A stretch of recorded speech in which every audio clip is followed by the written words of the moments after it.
33 strategi sederhana untuk kelas yang menyenangkan.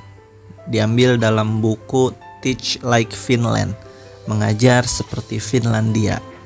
Kali ini adalah strategi yang ketiga, yaitu recharge sepulang sekolah. Beban mengajar full-time rutin di sekolah di Helsinki hanya 24 jam setiap minggu, yang artinya jika istirahat 15 menit ikut dihitung, hanya 18 jam tatap muka setiap minggu. Ini adalah muatan mengajar penuh yang umum bagi guru-guru sekolah dasar di negara Nordik ini.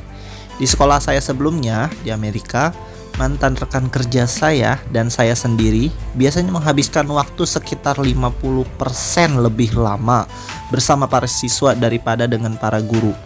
Kenyataannya, rata-rata guru Amerika menghabiskan waktu terlama 26,8 dari jumlah tatap muka mingguan dibandingkan dengan rekan yang lainnya. Mengingat bahwa rekan-rekan kerja di Finlandia saya secara signifikan hanya menghabiskan waktu yang pendek di dalam kelas, saya mengira awalnya bahwa mereka menggunakan lebih banyak waktu luang mereka sepulang sekolah, mempersiapkan kelas, mengirim surel, dan merencanakan pelajaran selanjutnya. Saya berpikir seperti ini karena ketika saya mengajar di Amerika, saya pernah bermimpi bekerja paruh waktu, sehingga saya bisa meluangkan waktu untuk mengembangkan kemampuan mengajar saya. Tapi teman guru Finlandia mengejutkan saya. Biasanya sekolah saya gedung rumah sakit raksasa yang direnovasi, benar-benar kosong pada pukul 4 sore. Di tahun pertama saya di Helsinki, istri saya sedang mengandung anak kedua kami, dan persis 1 minggu sebelum tanggal kelahiran, kepala sekolah menemui saya di suatu sore. Tidakkah seharusnya Anda berada di rumah? Selain itu, pada hari Jumat pukul 4:30 sore, saya sedang bekerja di ruang istirahat guru yang sedang kosong, dan sang kepala sekolah yang sama berbisik di telinga saya, "Waktunya pulang." Kata-katanya sangat kontras dengan pesan yang disampaikan seorang kepala sekolah Amerika yang saya temui di daerah Boston.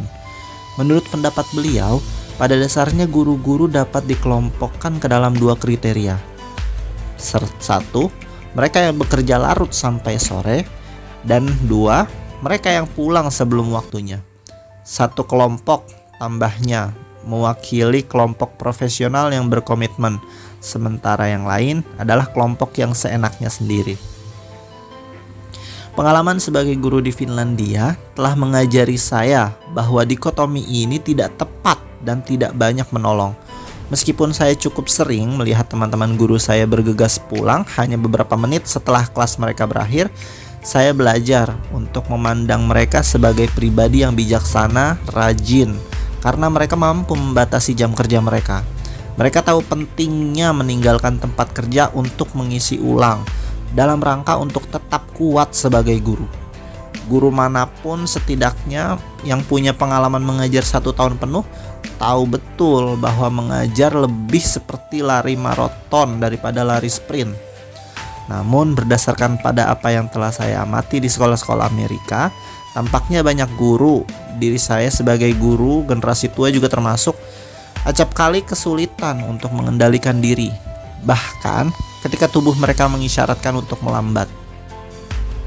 Selama tahun pertama saya di daerah Boston, saya mencoba pendekatan sprinting atau lari cepat ini, di mana saya akan terus bekerja hingga kepala saya ambruk ke atas bantal, mengurangi jam tidur sehingga bisa tiba di sekolah lebih awal, dan mempersiapkan diri selama istirahat makan siang.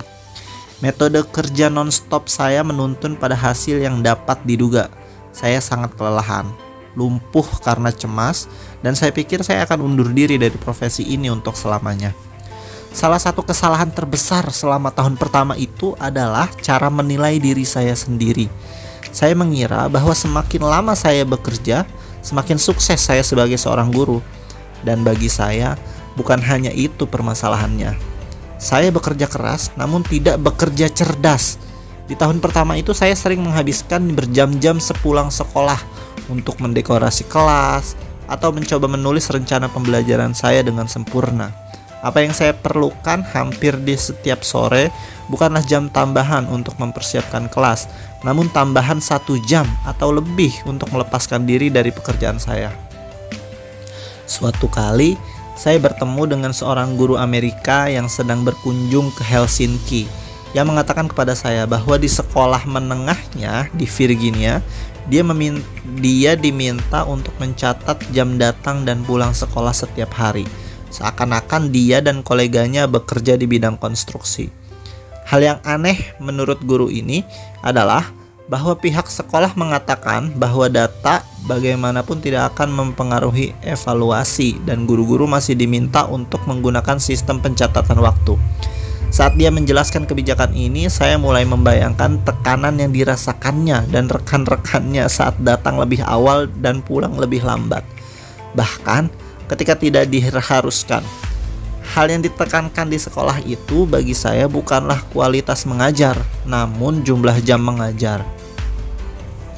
Untuk memprioritaskan kegembiraan dalam kelas, kita perlu mulai menolak ideologi yang tidak membantu ini, yang mengatakan kepada kita untuk menilai diri kita berdasarkan seberapa lama kita mengajar.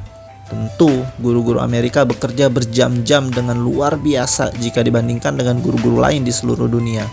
Dan kenyataan ini menurut pendapat saya harusnya mendorong guru-guru Amerika untuk mengalokasikan setidaknya sebagian dari waktu luang mereka yang terbatas per hari untuk kegiatan-kegiatan setelah sekolah yang bersifat menyegarkan. Menurut saya, kita tidak bisa dengan sendirinya mengisi ulang energi setiap hari. Justru ironisnya bukannya mengisi ulang energi, kita dengan sendirinya malah melakukan hal yang sebaliknya. Bekerja hingga kita tertekan, cemas, dan tidak bisa menemani murid-murid kita. Anak-anak mencari kita untuk mendapatkan stabilitas, dan ketika kita izin tidak masuk atau menuju kondisi kelelahan, kita tidak ada untuk mereka. Faktanya, 46% guru-guru Amerika mengatakan bahwa mereka menghadapi tekanan harian yang sangat besar, hampir setara dengan para perawat Amerika yang masuk dalam persentase tertinggi di antara semua kategori profesional. Mengisi ulang tenaga setelah sekolah bisa dalam beragam bentuk untuk guru yang berbeda. Beberapa mungkin dapat disegarkan dengan lari jarak pendek, yang lain mungkin dapat mencari penyegarannya dengan bermain kereta api bersama bayi mereka. Sementara guru-guru yang lain mungkin menikmati beberapa menit membaca di waktu luang. Hal yang paling penting yang saya temukan adalah bahwa batasan ketika Anda bekerja dan saat Anda istirahat dapat teridentifikasi dan terjaga. Semua guru mengenali beban kerja mereka sendiri dan semua pendidik telah mengatur jadwal mereka. Sehingga saya tidak menyarankan bahwa kita mulai mengabaikan tanggung jawab kita. Saya menyarankan agar kita memperhitungkan kecepatan langkah diri kita sendiri. Bertahun-tahun lalu, saya berbicara dengan seorang guru Amerika yang bercerita kepada saya bahwa dia ingin menghabiskan sebanyak mungkin waktu seusai kerja dengan anak-anaknya yang masih berusia sekolah. Kemudian setelah mereka tidur pulas, dia membuat rencana pembelajaran dan membalas surel. Baginya, rutinitasnya berjalan lancar. Dia tahu kapan mengisi ulang tenaga dan kapan dia bekerja. Saya lebih memilih sesuatu yang sedikit berbeda. Saya lebih suka meninggalkan pekerjaan saya di sekolah. Dengan demikian, saya dapat memutus hubungan dari proses belajar mengajar di malam hari, bahkan jika itu berarti pulang telat beberapa jam. Di Helsinki, saya berencana untuk meninggalkan sekolah 2 jam setelah pelajaran terakhir saya, karena tenggat waktu biasanya memberikan saya waktu yang cukup untuk menyelesaikan keperluan mengajar, mempersiapkan pelajaran hari-hari berikutnya, mempersiapkan bahan di kelas, menilai pekerjaan siswa, dan membersihkan kotak masuk surel saya. Yang biasa terjadi, saya tidak sempat mengisi ulang tenaga sepulang sekolah jika saya belum menyelesaikan pekerjaan sekolah yang penting. Saya terus terbayang-bayang tugas apa yang harus saya selesaikan, bahkan jika saya sedang mengisi waktu luang seperti bermain bersama anak-anak saya di rumah. Tenggat waktu mendorong saya untuk melakukan hal-hal yang paling penting lebih dahulu sebelum meninggalkan sekolah. Dan begitu saya telah mengerjakan hal-hal tersebut, saya merasa percaya diri menyongsong kelas esok hari yang membantu saya melepaskan diri dari pekerjaan di malam hari. Selama tahun ajaran bergulir, saya cukup sering tergoda untuk ikut menanggapi cuitan di Twitter yang mengasyikkan, namun jelas kurang penting.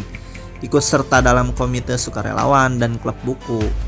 Kesempatan-kesempatan ini tentu saja bisa menjadi sangat menyenangkan, tetapi juga dapat mengalihkan perhatian kita saat mengerjakan tugas-tugas mengajar yang mendasar, yang kemudian akan mengurangi jumlah waktu luang yang terbatas yang kita miliki untuk mengisi ulang tenaga.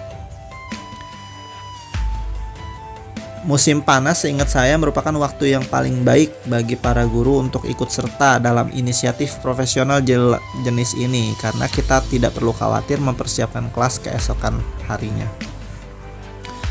Namun bahkan setelah kita menentukan batasan yang wajar untuk diri kita sendiri, untuk memastikan bahwa kita mengisi ulang tenaga setiap hari, tetap ada momen ketika pekerjaan kita menghabiskan seluruh waktu kita. Mendekati hari pembagian rapot yang terjadi 2 kali setahun di sekolah Helsinki, saya sering melihat rekan-rekan kerja Finlandia saya bekerja hingga larut malam. Hal yang sama akan terjadi di malam-malam spesial lain, seperti malam orang tua tahunan. Ada beberapa hari ketika kita tidak memiliki kesempatan untuk mengisi ulang tenaga setelah kerja. Tetapi ketika kita sudah terbiasa mengisi ulang baterai kita akan siap menghadapinya. Sekali kita memahami pentingnya rutinitas mengisi ulang baterai mengajar kita, saya rasa kita akan mulai melihat pentingnya hal ini bagi siswa kita juga. Secara khusus ini bermanfaat untuk anak-anak di Amerika, karena hari sekolah yang panjang akan mengurangi waktu luang yang mereka punya. Sebagai guru, ada hal kecil yang dapat kita lakukan untuk memengaruhi bagaimana anak-anak di kelas kita mengelola waktu mereka setelah sekolah. Dikatakan ada satu area yang jelas di mana kita dapat memotivasi siswa kita untuk mengisi ulang baterainya setiap hari, pekerjaan rumah. Telah berulang kali disampaikan di internet ataupun media lainnya bahwa tidak ada PR atau pekerjaan rumah di Finlandia. Maaf jika membuat Anda kecewa, namun itulah mitos populer yang ada. Dari apa yang telah saya temukan, guru-guru Finlandia sebenarnya bersikap wajar mengenai jumlah pekerjaan rumah yang mereka berikan untuk siswa mereka. Guru-guru yang saya ajak bicara tidak ingin membebani anak-anak dengan tambahan pekerjaan sekolah, karena guru-guru tersebut memahami pentingnya waktu luang. Secara mengejutkan, guru-guru di Finlandia memiliki pemahaman sendiri mengenai PR. Bahkan untuk siswa-siswi Finlandia yang secara signifikan memiliki jam belajar yang lebih sedikit di kelas daripada banyak teman sebaya mereka di negara maju lainnya. Di Finlandia, saya menemukan apa yang disebut dengan kebijakan sekolah tentang PR atau pekerjaan rumah. Guru Finlandia dapat memutuskan beberapa banyak pekerjaan rumah yang sesuai untuk siswa mereka. Dalam pengalaman saya, para pendidik Finlandia sering menugaskan PR yang relatif sedikit, yang dapat diselesaikan dalam jangka waktu beberapa hari.